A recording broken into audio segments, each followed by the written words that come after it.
We live in a reality now, or in a time where I would say to anyone, you know, protect your spirit. Protect your spirit, because you're in the place where spirits get eaten. I don't know how many folks here realize that the largest U.S. embassy in the world today is in Baghdad.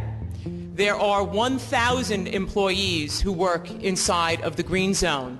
And I came across what is, to me, a symbol of the utter contempt this country has for the people they are occupying.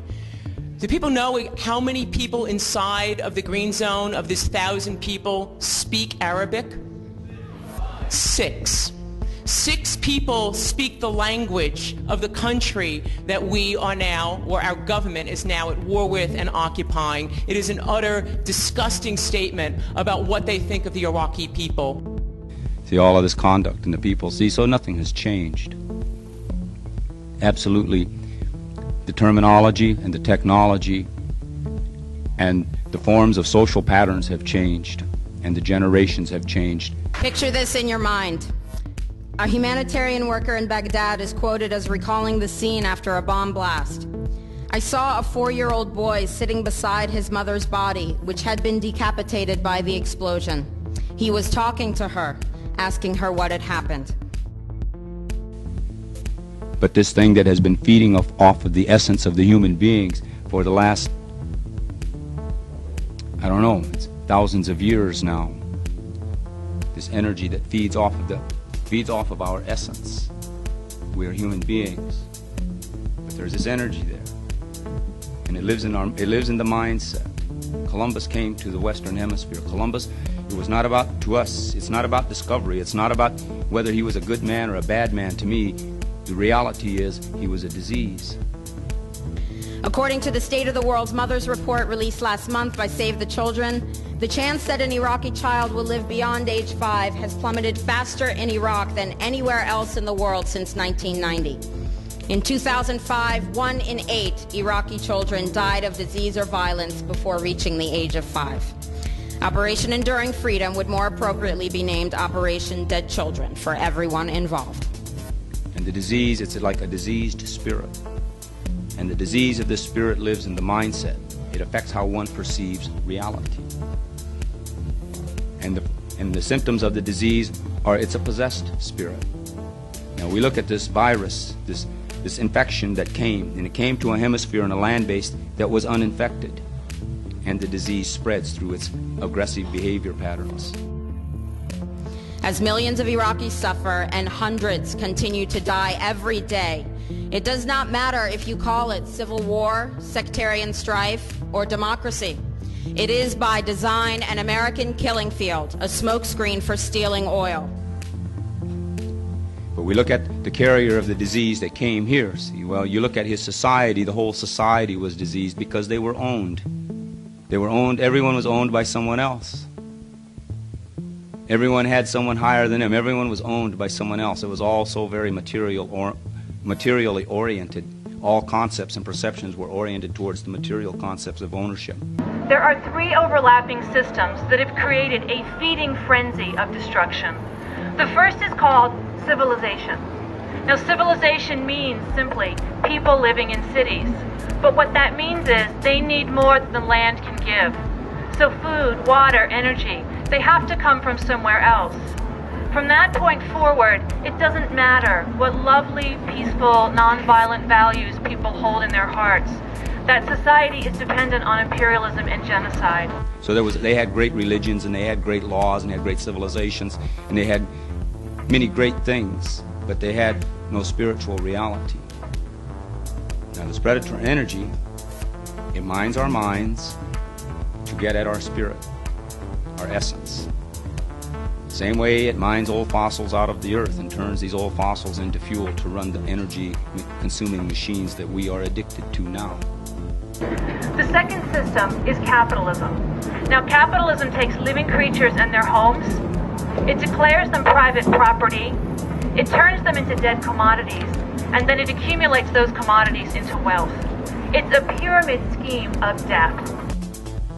Well, in order for there to be a need for that whole type and concept and rationalization and definition, then something had to be taken from us because we were total. So they mine our spirits. They use male-dominating God religions to mine our spirits. The third system is the ruling religion of the planet, which is called patriarchy.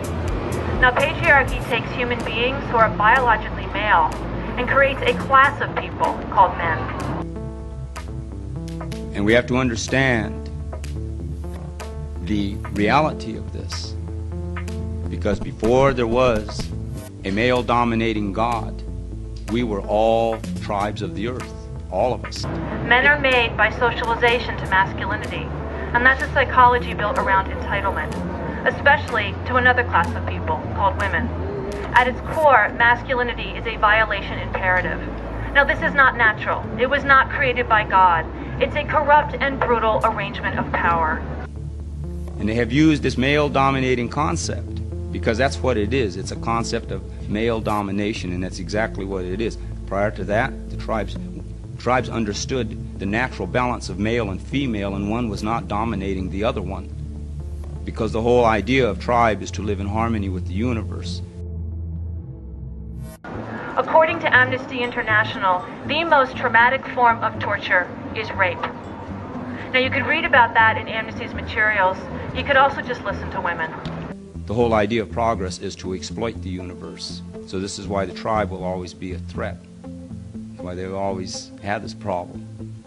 And they don't want people to understand. See, they do not want the see, we are put in front of the altar of either be a good human being or be a good citizen. Now, there is some segment of this movement that believes that the proper response to the most traumatic form of torture is to sit in a circle and talk to the perpetrator. That might be appropriate if someone had stolen a cupcake. But I got news for you. Women are not cupcakes. So we were all tribes at one time. And because we were all tribes, and it's in our genetic memories, it's in there, it's all the things we need. But we all come from tribes. It's been the advancement of what they call this technologic progressive civilization, because the tribes are always a threat to it, always, because the tribes deal with another reality, and it wants to attack and plunder the earth. See, now we have a commonality, and our commonality is we all have our DNA. We come from the earth. We are all indigenous to this planet. So men, you have two choices. You can lay down your weapons and pick up your humanity and stand with women.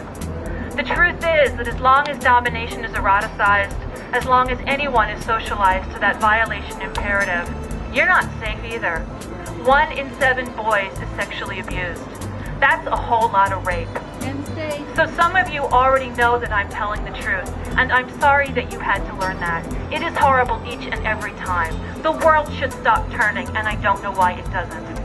But you have a choice now, and the question is, are you going to say, do it to her instead?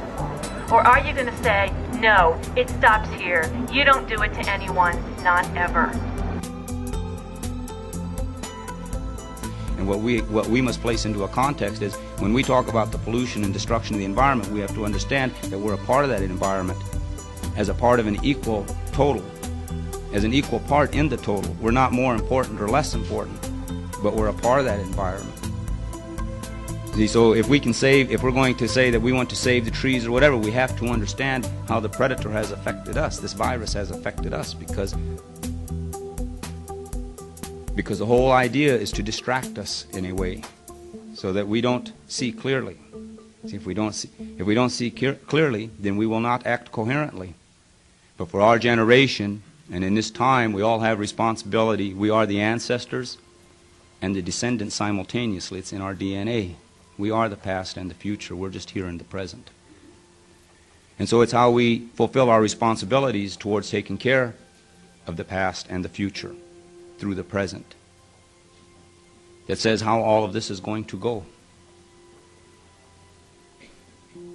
Now, so when we look at us, see, they want us to think that our generation, the reality I perceive is we were young and inexperienced. And I don't think that we lose our innocence. See, what we do is we experience it. Our innocence gets experienced, and its forms change. And it's like our idealism. I think that it gets experienced. But if we allow this predator to tell us that we are not here, and we believe him, then we are not here. And to women, we don't have a choice. If you were born female, you were born on a battlefield. You will be punished for saying that out loud. But the grim truth is, you're going to be punished anyway for the sin of being female. Battering is the most commonly committed crime in the United States, not violent crime in the United States. It's every 18 seconds a man beats a woman. That is more hatred than I can comprehend. So right now, that battlefield is such a slaughter, we can't even gather up our wounded. So this is where all three of those systems, civilization, capitalism, and patriarchy, this is where they merge. That violation imperative. That includes breaking the bodies of women and children, the boundaries of rivers and forests and mountains, the DNA of salmon and mice and indigenous people, and finally the integrity of the atom itself. Put all this together, the entire culture is sociopathic. The entitlement, the sadism, that bottomless hunger to conquer, you'll never reach the end of it. Because I look at the civilized world, and to me the citizens are junkies. You know, I mean, no offense to anyone, but they're addicted to the lie. And it's, you know, and it's like, but the lie has many glitters. You know, some of it's money, and some of it's fame, and some of it's technology, and some of it's trinkets, whatever the trinkets may take.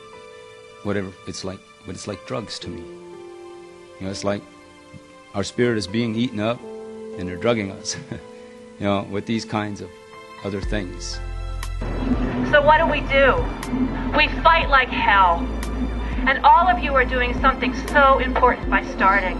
You're breaking through the passivity of the weary, the denial of the desperate, the accommodation of the brokenhearted. You're standing up to say no, enough. That 1%, they're not taking the last scraps of shelter, of health care, of human rights and human dignity, of this planet that is our only home. You're standing in witness to a vast machine that is right now grinding up the future itself. And you took the next step here in Oakland. You shut down the port for a few hours. You did that.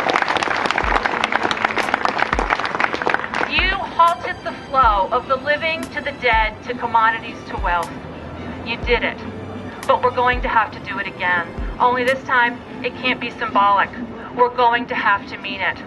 Because we need warriors who will put themselves between what is left of our planet and fossil fuel.